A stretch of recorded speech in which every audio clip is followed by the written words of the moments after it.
అందరికీ మరణత దేవునికి మహాకృపను బట్టి మరొకసారి దైవ గ్రంథంలోని విషయాలు నేర్చుకోవడానికి ప్రభు ఇచ్చిన ఆత్మీయ అవకాశానికి దేవునికి మహిమ కలుగును గాక. ఆమేన్. ఇర్మియా గ్రంథము 16వ అధ్యాయము 12వ వచనాన్ని ధ్యానించుకుందారు. ఆలకించుడి. మీరందరూ నా మాట వినకుండా కఠినమైన మీ దుష్ట హృదయ కాఠిన్యము చొప్పున నడుచుకొనుచున్నారు. మీరు మీ పితరుల కంటే విస్తారముగా చెడుతనము చేసి ఉన్నారు. ప్రార్థన చేసుకుందారు. సర్వోపకారుడా, మహిమ కలిగిన తండ్రి, వందనాలు.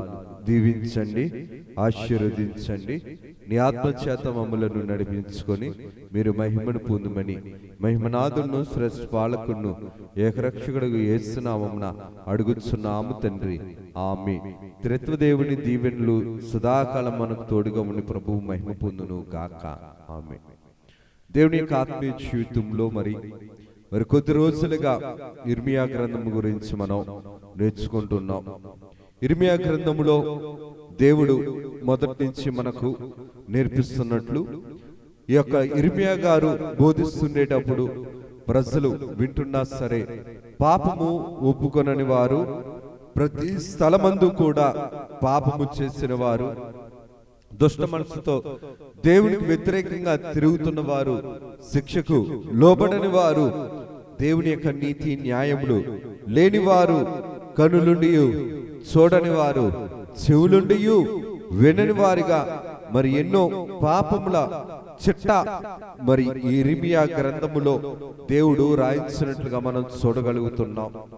చదువుకున్న వాక్యములో మనం చూస్తే గనక మీరు మీ పితరుల కంటే విస్తారముగా చెడుతనము చేసి ఉన్నారు, మీ దుష్ట హృదయ కాఠిన్యము చొప్పున నడుచుకొనుచున్నారు అని ప్రభు రాయించిన మాటను మనం చూడగలిగితే గనక ఇర్మియా గ్రంథములో నుండి మనం జాగ్రత్తగా గమనిస్తే గనక మన యొక్క ఆత్మీయ జీవితాన్ని మనం ఎలాగా దేవుని దగ్గర మనం రుజువుపరుచుకుంటున్నాం, దేవునికి అంగీకారంగా మనం నడిపించుకోగలుగుతున్నాం అని దేవుని యొక్క వాక్య ప్రకారం మనం చూడగలిగితే కనుక ఇర్మియా గ్రంథము 16వ అధ్యాయం 20వ వచనంలో చూస్తే కనుక ఈ దుష్ట హృదయంతో వీళ్ళు చేస్తున్నది ఏంటంటే, నరులు తమకు దేవతలను కల్పించుకొనుచున్నారా, అయినను అవి దైవములు కావు. ప్రభు రాయిస్తున్న మాట. తండ్రి గారు కూడా 2వ పాటలో చూస్తే గనక పాపము పరమాత్ముని మరుగు చేస్తున్నాను చెబుతూ, పాపము వలన మనిషి పలువిధ దేవుళ్ళను కల్పించుకొనెను. పాపము దేవుడి కాదని దేవుడి లాంటి వారిని తయారు చేసి ఇదే దైవములు, ఇదే దేవుడు అని ఆనాటి కాలములో నరులు తమ దేవతలను కల్పించుకొందురా, అయినను అవి దైవములు కావు. సమయం వచ్చింది కాబట్టి కొన్ని విషయాలు మనం నేర్చుకుందాం. దేవుడంటే ఎవరు? దేవుడంటే అసలు ఎవరు? దేవుడంటే ఏ లక్షణాలు ఉండాలి? దేవుడంటే మనుషుల చేత కలుగు చేయబడిన వాడు కాదు. దేవుడంటే తనంతట తానే అయి ఉండాలి. దేవుడు నరులను తయారు చేయాలి, కానీ నరుల ద్వారా దేవుడు తయారు చేయబడకూడదు. నరులు పాపము చేస్తే దేవుడు రక్షించే శక్తి కలిగిన వాడై ఉండాలి. దేవుడంటే అతి పరిశుద్ధుడై ఉండాలి. దేవుడంటే ప్రేమించేవాడై ఉండాలి. దేవుడంటే పరిశుద్ధపరిచేవాడై ఉండాలి. దేవుడంటే రక్షించేవాడై ఉండాలి. దేవుడంటే పోషించేవాడై ఉండాలి. దేవుడంటే పాప పరిహారము చేసేవాడై ఉండాలి. ప్రాణమును కోరనివాడు, ప్రాణమును ఆశించనివాడు, రక్తమును కోరనివాడు, రక్త ప్రోక్షణ కోరనివాడు, అవసరమైతే మనుషుల కోసం ప్రాణము పెట్టగలిగే ప్రేమ కలిగిన వాడై ఉండాలి. ఇందుకు ఈ మాటను నేను జ్ఞాపకం చేస్తున్నాను అనిసనంటే దేవుడు అంటున్న మాట, అవి దైవములు కావు కదా. ఆనాటి కాలంలో ఇర్మియా గ్రంథము 16వ అధ్యాయము 20వ వచనంలో చూస్తే, నరులు తమకు దేవతలను కల్పించుకొందురు, అయినను అవి దైవములు కావు. అనగా నరులు చేసుకున్న రూపము, దేవుడనేవాడు నరునికి రూపమివ్వాలి.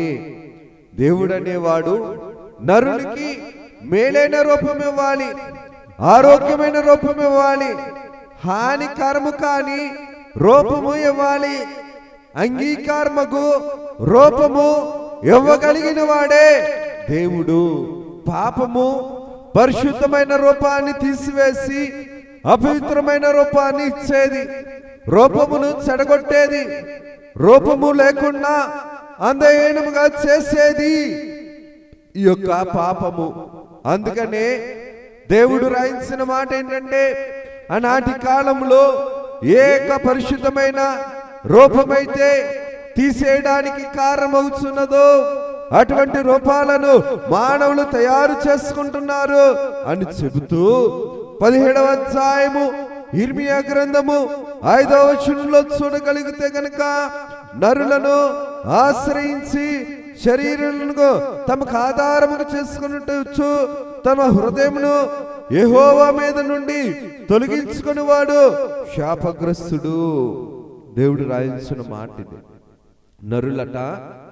నరులను ఆశ్రయించి శరీరములను తమకు ఆధారముగా చేసుకొనొచ్చు తమ హృదయమును యెహోవా మీద నుండి తొలగించుకొని వాడు శాపగ్రస్తుడు. మనం నిజంగా దేవుణ్ణి ఆరాధించే సంఘముగా ఉంటే, దేవుడి పట్ల భయముండి భక్తుణ్ణి విశ్వాసం ఉంటే, దేవుడు రాయించిన మాట ప్రకారము నరులను ఆశ్రయించి శరీరమును తనకు ఆధారము చేసుకొనొచ్చు హృదయమును దేవునికి దూరముగా చేసుకున్నవాడు శాపగ్రస్తుడు అని దేవుని వాక్యం చెబుతుంది. మనం పరీక్షించుకుంటే గనక మన శరీరము దేవుని యొక్క ఆత్మీయ జీవితానికి లోబడుతుందా? దేవుని దగ్గర ఉండటానికి ఈ శరీరమును ప్రాణం ఉండగానే ఈ శరీరమును దేవుని మందిరంలో మనం ఉంచగలుగుతున్నామా? ఈ శరీరమును ఆధారము చేసుకొని నరులను పాడు చేసేవారుగా ఉన్నామా? ఈ శరీరమును ఆధారము చేసుకొని లాభాపేక్షతో ఉన్నామా? ఈ శరీరమును ఆధారము చేసుకొని దేవుని తోసివేసే హృదయముతో మనం ఉంటే గనక దేవుడే అంటున్న మాట ఏంటనిస్తారంటే, యెహోవా మీద నుండి తొలగించుకొని వాడు తన హృదయమును యెహోవా మీద నుండి తొలగించుకొని వాడు శాపగ్రస్తుడు. నిజంగా దేవుని సన్నిధిలో సంఘముగా మనం ఉండగలగాలి, దేవునికి అంగీకారముగా నడవగలగాలి అని అనుకునేటప్పుడు మన హృదయములోనేమో దేవుడు ఉండాలి, మన శరీరమేమో దేవుని సన్నిధిలో ఉండాలి, మన మనసేమో దేవుని వాక్యం మీద ఉండాలి. మనసు ఎక్కడుంది? శరీరం ఎక్కడుంది? హృదయం ఎక్కడుంది? శరీరము దేనిని ఆధారము చేసుకోవడానికి ఇష్టపడుతుంది? మనల్ని మనం గమనించుకుంటే గనక ఆనాటి కాలంలో దేవునిని కాదని, దేవుని యొక్క వాక్యము కాదని, ఇర్మియా గారు చెబుతున్న మాటలు కాదని తమ శరీరాన్ని ఆధారముగా చేసుకున్నారు. ఒంట్లో ఓపుకుండాలి, శరీరానికి శక్తి ఉండాలి, అందంగా కనిపించాలి, వెలుగుగా కనిపించాలి, ఆకర్షణీయంగా కనిపించాలి, అందరినీ కూడా ఆకర్షించే స్థితిలో ఉండాలని చెప్పి శరీరమును ఆధారము చేసుకున్న వారట శాపగ్రస్తులు అవుతారట. ప్రభువే చెప్తున్న మాట. దేవుని యొక్క వాక్య క్రమములో జాగ్రత్తగా గమనిస్తే గనక ప్రభువు రాయించిన మాటే, నరులను ఆశ్రయించడానికి శరీరమును ఆధారముగా చేసుకుంటూ నరులను ఆశ్రయించి శరీరులను తనకు ఆధారముగా చేసుకొనొచ్చు. లోకములో పాపము శాపము, పాప ఫలితము, శాప ఫలితము ఉన్నాయి. ఈ లోకములో పాపము కోసము, పాప ఫలితము కోసము శరీరం ఎప్పుడు కూడా అతి చురుకుగా పనిచేస్తుంది. కానీ ఆత్మీయ కార్యక్రమంలో శరీరం ఎప్పుడు కూడా చురుకుగా పనిచేయదు. దేవుని యొక్క ఆత్మ ఉంటేనే గాని, దేవుని యొక్క ఆత్మ అనగా పరిశుద్ధాత్మ తండ్రి గారి ప్రేరేపణ మన హృదయంలో ఉంటే కష్టంగా ఉన్నా, నష్టంగా ఉన్నా, ఇష్టము లేకపోయినా దేవుని కొరకు మన శరీరం ఏం చేస్తుందంటే దేవుని దేవాలయముకు నడిపింపబడతాది. దేవుని దేవాలయము దగ్గర సాగిలపడని శరీరము, దేవుని దేవాలయములో దేవుని దగ్గర సాగిలపడటానికి ఇష్టపడని హృదయము, మనుషులను ఆధారము చేసుకునే శరీరము, మనుషుల కొరకు బ్రతికే శరీర హృదయాలట ఎప్పటికైనా సరే అవి శాపగ్రస్తమైనవే. శాపాన్ని తెచ్చుకొని బుద్ధిని మనం కలిగి ఉన్నామా? దీవెనను సంపాదించుకొని దైవ భయం కలిగి ఉన్నామా? మనకు మనం పరీక్షించుకోవలసిన వారమై ఉన్నాం. శరీరమేమో దేవునికి లోబడితే ఆత్మ కూడా దేవుని దగ్గర లోబడుతుంది, మనసు కూడా లోబడుతుంది. శరీరమనే దేవుని దగ్గర మనం లోబర్చకపోతే ఈ శరీరము పాపానికి అలవాటైపోయింది, లోకానికి అలవాటైపోయింది, శాపకరమైన బ్రతుకుకి అలవాటైపోయింది. కాబట్టి ఈ యొక్క పాప బంధకము దేవునికి అంగీకారంగా నడవలేకపోతున్నది. కాబట్టి ప్రభువే రాయించిన మాట ఏంటంటే, శరీరమును ఆధారము చేసుకొని కొనువాడు దేవుని యొక్క దృష్టికి తమ హృదయమును దూరము చేసుకుని వాడట దేవుని దృష్టిలో శాపగ్రస్తుడు. మనం దేవుని యొక్క వాక్య ప్రకారం చూడగలిగితే మన యొక్క ఆత్మీయ జీవితాన్ని మనం ఎలాగ సంపాదన చేసుకుంటున్నాం, ఎలాగ దేవుని దగ్గర సాగిల పడుతున్నాం, మనల్ని మనం గమనించుకోవలసిన వారమే ఉన్నాం. ఇదే 17వ అధ్యాయము 11వ వచనంలో చూడగలిగితే కనుక, న్యాయ విరోధముగా ఆస్తి సంపాదించుకుని వాడు తాను పెట్టని గొడ్లను పొదుగు కౌజు పెట్టవలేనున్నాడు. తాను పెట్టని గొడ్లను పొదుగు కౌజు పెట్టవలే నున్నాడు. సగము ప్రాయములో వాడు దాన్ని విడవవలసి వచ్చెను. అట్టివాడు కడపట వానిని విడిచుచు అవివేకిగా కనబడును. చూడండి, మరి యొక్క లక్షణం, పాప లక్షణం, పాప సంబంధమైన లోక లక్షణం ఏంటనిస్తానంటే 17వ అధ్యాయము 11వ వచనంలో ప్రభు రాయించిన మాట, న్యాయ విరోధముగా ఆస్తి సంపాదించుకుని వాడు తాను పెట్టని గుడ్లను పొదుగు కౌచి పెట్టవలేనున్నాడు. సగ ప్రాయములో వాడు వానిని విడవవలసి వచ్చెను. అట్టివాడు కడపటి వాణ్ణి విడిచుచు అవివేకిగా కనబడును. చూడండి, న్యాయముగా సంపాదించని సొత్తును ఆశిస్తున్నవాడు, న్యాయముగా సంపాదించని సొత్తును ఆశపడుతున్నవాడు సైతాను సహవాసి. న్యాయముగా అనగా న్యాయ విరోధముగా ఆస్తి సంపాదించుకుని వాడట తాను పెట్టని గొడ్లను తన గుడ్లుగా అనుకునే కౌసు పెట్టవంటి వాడు అట. పక్షి గుడ్లు పెడుతుంది, కనీసం కాకుంది, కాకి గుడ్లు పెడుతుంది. కాకి గుడ్లు కాకి దగ్గర ఉండవలసినది న్యాయం, అది ధర్మం, అది నీతి. కానీ తన సొత్తు కాని దానిని, తన సంపాదన కాని దానిని, తన యొక్క ఇష్టము కష్టార్జితము కాని దానిని ఆశపడి, ఇష్టపడి, దురాశతో, దైవ సంబంధమైన భయభక్తులు లేని పేరాశతో ఇతరుల యొక్క స్థితిని కోరుకుని వాడు ఎటువంటి వాడు అనిస్తానంటే, సగ ప్రాయములో వాడు వానిని విడిచిపెట్టవలసి వచ్చును. చూడండి, మనం అదే వాక్యం చెబుతాది.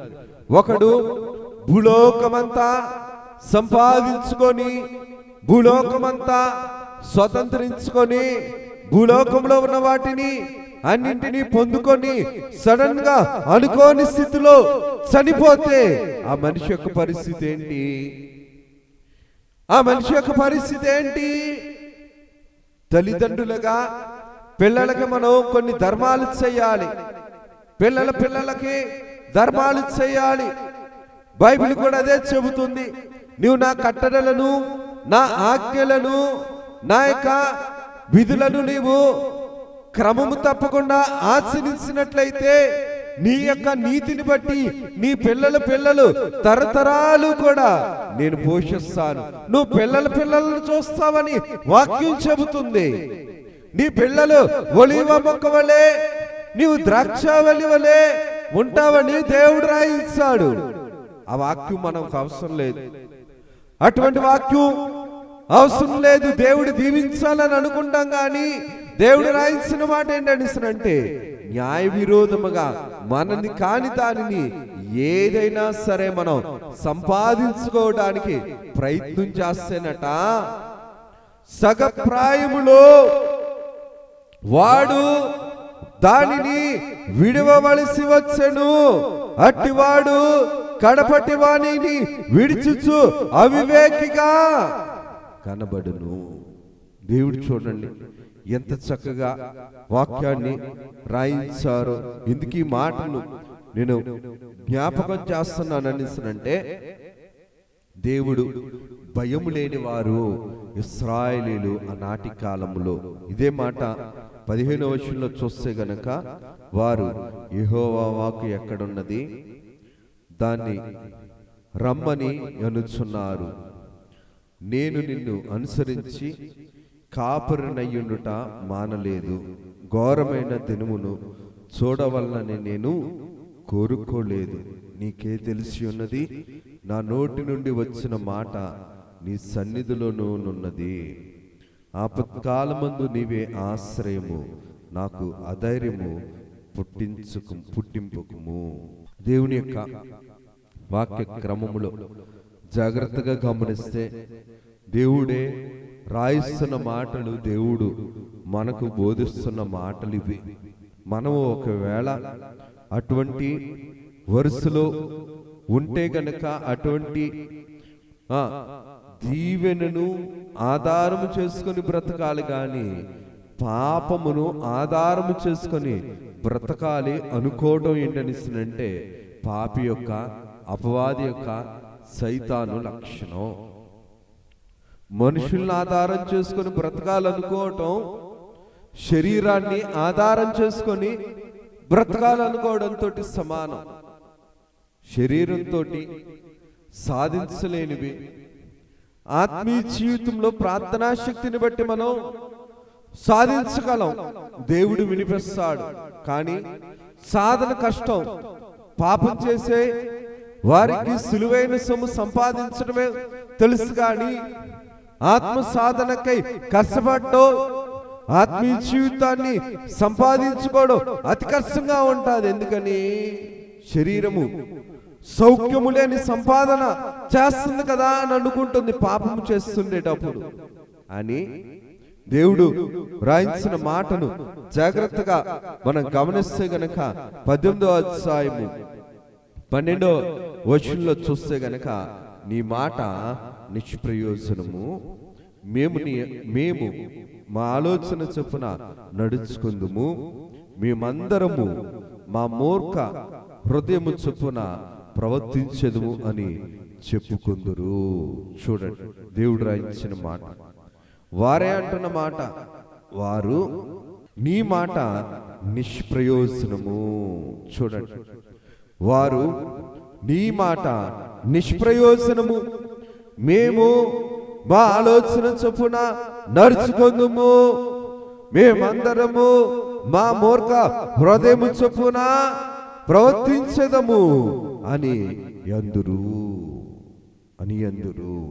మనం కూడా దేవుని మాటను ధిక్కరించి మన ఇష్టం వచ్చినట్లు మనం బ్రతకాలి అని అనుకోవటం దైవ విరోధి యొక్క లక్షణం. దైవ విరోధి యొక్క లక్షణం కలిగి దేవుడు దీవించాలి అని అనుకోవడం మూర్ఖుడి యొక్క లక్షణం. ఎందుకు ఈ మాటలు నేను జ్ఞాపకం చేస్తున్నానంటే, దేవుని యొక్క వాక్య ప్రకారము జాగ్రత్తగా గమనిస్తే, దేవుని మాటను వినలేనప్పుడు దేవుడు విషయంలో మూర్ఖత్వంగా మనం ఉంటాం.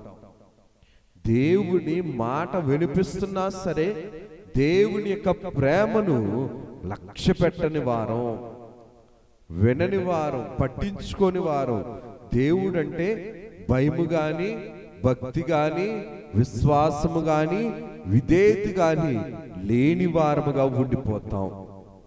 అందుకనే దేవుడు అంటున్న మాట ఏంటనిసనంటే, మా మూర్ఖ హృదయము చెప్పున ప్రవర్తించదము అని అందరూ వారు. మనం కూడా దేవుడు వినిపిస్తున్నా సరే, దేవుడు నడిపిస్తున్నా సరే, దేవుడు అవకాశం ఇస్తున్నా సరే, నేను ఇలాగే ఉంటాను, నేను ఇలాగే చేస్తాను, నేను ఇలాగే నా ఇష్టానుసారముగా ఉంటాను అని అనుకుంటే గనక, ప్రభు 20వ వచనంలో మధ్య భాగంలో చూస్తే గనక రాయించిన మాట 20వ వచనం చూస్తే, చేసిన మేలునకు ప్రతిగా కీడు చేయవలన వారికి మేలు కలగవలనని వారి మీద నుండి నీ కోపము తప్పించుటకై నీ సన్నిధిని నిలిచి నేను వారి పక్షముగా మాట్లాడిన సంగతి జ్ఞాపకము చేసుకొనుము. దేవుని సన్నిధి అంటే దేవుని దేవాలయం. దేవుని దేవాలయంకి వస్తే దేవుని ఉగ్రత నుంచి మనం తప్పించుకుంటాం. దేవుని దేవాలయంకి వస్తే దేవుడు కృపను బట్టి మన జీవితంలో ఉన్నటువంటి పాప ఫలితము నుంచి మనం తప్పించబడతాం, శాప ఫలితం నుంచి తప్పించబడతాం. కొరావు కుమారులు అంటారు, అయ్యా నీ మందిరమున ఒక దినము 1000 దినముల కంటే శ్రేష్టం అంటాడు. నీ మందిరంలో ఉండటం బయట తిరిగే వెచ్చలవిడి కార్యాల కంటే నీ యొక్క మందిరములో ఉన్న ఈ ప్రతి దినము కూడా మాకు దీవెనకరం. ఎందుకు ఈ మాటను నేను జ్ఞాపకం చేస్తున్నా అంటే, నీ కోపము తప్పించుటకై నీ సన్నిధిని నిలిచి నేను అనగా దేవుని సన్నిధికి వస్తే దేవుడి ఉగ్రత నుంచి మనం తప్పింపబడతాం. దేవుడి సన్నిధికి రాకుండా దేవుడు మనల్ని కాపాడాలి, దేవుడు మనల్ని కనికరించాలి, దేవుడు మనల్ని పోషించాలి అని అనుకోవటం దేవుడి దృష్టిలో ఎటువంటి స్థితి అంటే మూర్ఖపు స్థితి. మా మూర్ఖపు హృదయము చొప్పున ప్రవర్తించేదము. నిజంగా దేవుడి సన్నిధిలో ఇర్మియా గారు ప్రార్థన చేస్తారు, నేను మేలు చేస్తే వారు నా కీడు తీసుకొని వస్తున్నారు. ఏ కీడు? కీడుని జాగ్రత్తగా చూస్తే 18వ వచనంలో అంటారు, వాని మాటలతో దేనిని వినకుండా మాటలతో, వాని మాటలలో దేనిని వినకుండా మాటలతో వానిని కొట్టుదము రండి చెప్పుకొని చుండురి. మంచి చెబితే, మేలు చేస్తే కీడు చేసే ప్రజలు, మంచి వినిపిస్తే కీడును అర్థము చేసుకునే ప్రజలు, మంచి చెబుతున్న వాడిని చంపడానికి కొట్టడానికి ఇష్టపడే దుర్మార్గపు మూర్ఖపు ప్రజలు వీరు. ఆనాటి కాలంలో అలాగే ఉన్నారు, మోషే గారి కాలంలో అలాగే ఉన్నారు, యేసు ప్రభు కాలంలో అలాగే ఉన్నారు. ఈనాటి కాలములో లోకమును ఆధారము చేసుకొని, శరీరమును ఆధారము చేసుకొని, పాపమును ఆధారము చేసుకొని బ్రతికేటప్పుడు దేవుడి మాట ఆయాసముగాను మూర్ఖత్వముగాను కనబడుతుంది. కాబట్టి ప్రభు రాయించిన మాట ఏంటనిసనంటే, అయ్యా నేను మీకు మేలు చేసినా సరే మీరు మాకు కీడే చేశారు, కీడే చేస్తున్నారు. దేవుని యొక్క ఆత్మ ఎప్పుడు కూడా కీడు చేయదు కానీ మేలే చేస్తుంది. ఇది దేవుని ఆత్మ. ఇర్మియా గారు మేలే చెబుతున్నారు, కానీ వారిలో పాపం ఉంది కాబట్టి వారు కీడు కోరుకుంటున్నారు. ఎందుకని? దేవుని మాట సైతాను స్వభావం ఉండే వారికి నచ్చదు. దేవుని మాట నచ్చదు, దేవుని మందిరము నచ్చదు, దేవుని వాక్యము నచ్చదు. దేవుని వాక్యము నచ్చకపోవటాన్ని బట్టే వీరు ఏమయ్యారనిసరంటే కొట్టడానికి కూడా వెనుకాడట్లేదు. కొట్టడానికి, చంపడానికి వెనుకాడని వారిగా వీరు ఉన్నారు. కాబట్టే 20వ అధ్యాయంలో చూస్తే గనక ఇర్మియా గారు చెబుతుండేటప్పుడు ఇర్మియా గారిని ఎగతాళి చేశారు, నవ్వులు పాలు చేశారు, అవమానపరిచారు, అపహాస్యము చేశారు. అయినా సరే దేవుని ఆత్మ ఇర్మియా గారిలో ఉంది కాబట్టే ఎన్నిసార్లు అవమానపరిచినా, ఎన్నిసార్లు ఎగతాళి చేసినా, ఎన్నిసార్లు బలహీనపరిచినా, ఎన్నిసార్లు పాపాన్ని ఆధారం చేసుకొని దేవుని యాజకుడిని బలహీనపరిచినా 20వ అధ్యాయం 9వ వచనంలో నేను ఓర్చి నేర్చి విసిగినాను, చెప్పక మానలేదు. చూడండి ఎంత చక్కగా దేవుడు రాయించాడో ఇర్మియా గారి ద్వారా. 20వ అధ్యాయంలో ప్రభు రాయించిన మాట 9వ వచనంలో చూస్తే గనక ప్రభు రాయించిన మాట ఏంటనిసరంటే, నేను ఓర్చి నేను విసిగి ఉన్నాను, చెప్పక నేను మానలేదు. ఓర్పు ఉంది కాబట్టే చెప్పాడు. విసుగక చెప్పాడు, విసుక్కోకుండా చెప్పాడు, బాగుపడాలని చెప్పాడు. ఎన్నిసార్లు చెప్పినా సరే చెవి గలవాడు ఆత్మ చెప్పు సంగతులను వినుగాక అని దేవుడు వాక్యం చెబుతుంది. శరీరం ఏమంటదనిసనంటే, నీ చెవి కలిగిన మాటలు కాదు, నా శరీరానికి నా మనసుకు నచ్చే మాటలు నాకు కావాలి. ఇది లోకం, ఇది పాపం. ఇది పాపాన్ని ఆధారం చేసుకునేటప్పుడు బ్రతికే కాలంలో ఉండే పరిస్థితులు. ఎందుకు ఈ మాటలు నేను జ్ఞాపకం చేస్తున్నాను అనిసనంటే, దేవుని యొక్క కృప అధికముగా ఉంది కాబట్టే ఈ యొక్క ఇర్మియా గారిని ప్రభువు నిలబెట్టుకొని ఇర్మియా గారి ద్వారా ప్రభువు మాట్లాడిస్తున్న మాటలు ఇవి. ఓ ఇశ్రాయేలు ప్రజలారా, ఓ అవివేక ప్రజలారా, విగ్రహారాధన వైపు తిరుగుతున్న ప్రజలారా, శరీరమును ఆధారము చేసుకున్న ప్రజలారా, దేవుని దేవాలయంకు రాని ప్రజలారా, దేవుని యొక్క దేవాలయం అంటే లెక్కలేని వారులారా, దేవుని వాక్యమును తృణీకరిస్తున్న వారులారా, యాజకుని కొట్టాలనుకుంటున్న వారులారా, యాజకుని ఈ యొక్క ఇర్మియా గారిని బొండలో వేసి తొక్కాలనుకుంటున్న వారులారా, అయినా సరే దేవుడు హృదయాంతరంగాలు ఎరిగినా సరే ఒక మనిషిని నిలవబెట్టి దేవుడు చెప్పిస్తున్నాడనిసనంటే దేవుని ప్రేమ ఎంత ఉన్నతమైనది. ఎందుకు ఈ మాటను నేను జ్ఞాపకం చేస్తున్నా అంటే, నశించిపోవచ్చున్న దాన్ని వెతికి రక్షించడానికి మనిషి కుమారుడు వచ్చాడు. నిజంగా మనలో దేవుని ప్రేమ ఉంటే కనుక ఏ మనిషి కూడా నశించిపోవడానికి మనం ఇష్టపడం. ఏ మనిషి కూడా భ్రష్టత్వంలోనికి వెళ్ళిపోవడానికి ఇష్టపడం. దేవుడు గద్దెస్తున్నాడు, చెప్పిస్తున్నాడు. అయినా సరే మానుకోలేని పాపాలు చేర్చుకోవడం, పాపాన్ని చేర్చుకోవడం అలవాటైపోయిన మనసులు వీరిలో ఉండిపోయినాయి. కాబట్టే అందుకని అంటాడు, నిన్ను నిలువెల్లా చూసినప్పుడు నువ్వు పాపము చేయని స్థలం ఎక్కడ ఉంది? నీ ఇంటిలో, నీ యొక్క శరీర స్థితిలో, నీ చేతి పనుల్లో ఏ పాపము లేకుండా నువ్వు ఏ రోజు నువ్వు ఉన్నావు? ఒప్పుకున్నారా?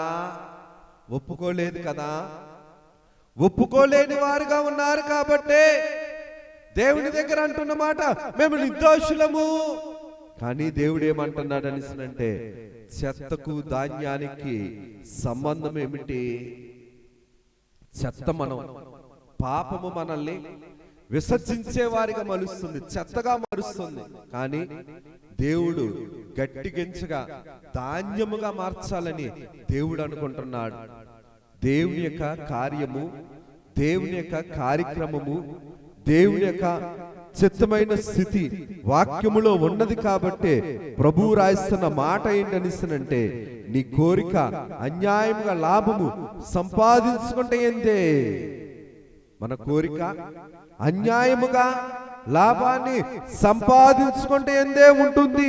ఇర్మియా గ్రంథము 22:17 చూస్తే గనక, న్యాయముగా సంపాదించుకునేదిగా, అన్యాయముగా సంపాదించుకునేదా? న్యాయం అంటే దేవుని చిత్తమైనది. దేవుని కొట్టివేసి బ్రతకాలనుకోవడం అన్యాయం. దేవుని చిత్తము కాదని బ్రతకాలనుకోవడం అన్యాయం. దేవుడి మాట కాదని సొంత ఇష్టముతో దేవుడి కార్యాన్ని దూరము చేసేది ఏదైనా సరే, ఎవరైనా సరే, అది అన్యాయమే. అన్యాయమైన దాన్ని పట్టుకొని న్యాయముగా నన్ను దీవించు అనిసనంటే, దేవుడు అన్యాయస్తుడు కాదు, దేవుడు న్యాయస్తుడు. దేవుడు న్యాయస్తుడు. దేవుడు న్యాయస్తుడు కాబట్టే అన్యాయమైన దానిని, హాని చేసే దానిని, అపాయం చేసే దానిని దేవుడు దగ్గర పెట్టడు. మేలుకరమైనది, దీవెనకరమైనది, ప్రయోజనకరమైనది, ఉపయోగకరమైనది, శుభకరమైనది, ఆనందకరమైనది, తరతరాలకు దీవెనకరమైనది దేవుడు ఇస్తాడు, దేవుడు చేరుస్తాడు. కానీ పాపము అటువంటి దానిని చేరనివ్వదు, చేర్చుకోనివ్వదు. దేవుడి కొద్ది మాటలు మన వినికిడిలో దీవించి ప్రభువు మహిమ పొందును గాక. ఆమేన్. సర్వోపకారుడా, సర్వశక్తిమంతుడా, మహత్యం కలిగిన తండ్రి, నీ ఘనమైన నామమునకు వందనాలు, స్తోత్రాలు, ప్రంతులు చెల్లించుకొనుచున్నామయ్య. కొద్దివారం దీవించుము, ఆశీర్వదించుము. ఆత్మ సమానమైన కార్యక్రమములను మీరు జరిగించుకొనుము, మేలుకరముగా నడిపించుకొను, కుటుంబాలను ఆనందకరముగా నడిపించుకొని మీరు మహిమను, మీరు ఘనతను, మీరు కీర్తి ప్రభావాలను పొందుమని మహిమనాథులను, శ్రేష్ఠ పాలకులను, ఏకరక్షకుడు యేసు నామమున అడుగుచున్నాం తండ్రి. ఆమేన్. త్రిత్వదేవుని దీవెన ఆశీర్వాదములు సదాకాలము మనెల్లరికీ తోడుగా ఉండి ప్రభు మహిమ పొందును గాక. ఆమేన్. అందరికీ మరణాత.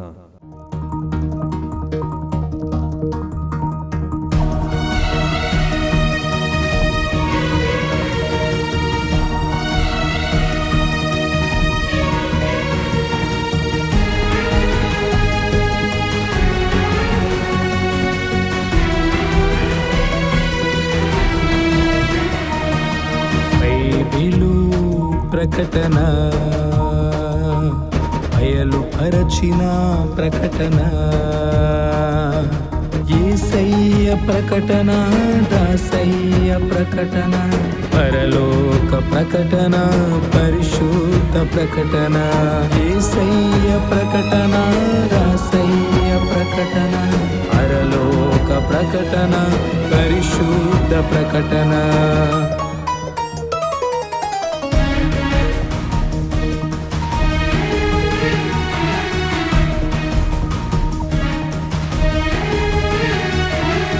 ప్రకటన, బైబిలు ప్రకటన, బయలుపరచిన ప్రకటన, విమలాత్మ ప్రకటన, విజయాత్మ ప్రకటన, విశ్వాసికి ప్రకటన, విజ్ఞాపన ప్రకటన, విమలాత్మ ప్రకటన, విజయాత్మ ప్రకటన, విశ్వాసికి ప్రకటన, విజ్ఞాపన ప్రకటన. ప్రకటన, బైబిలు ప్రకటన, బయలుపరచిన ప్రకటన.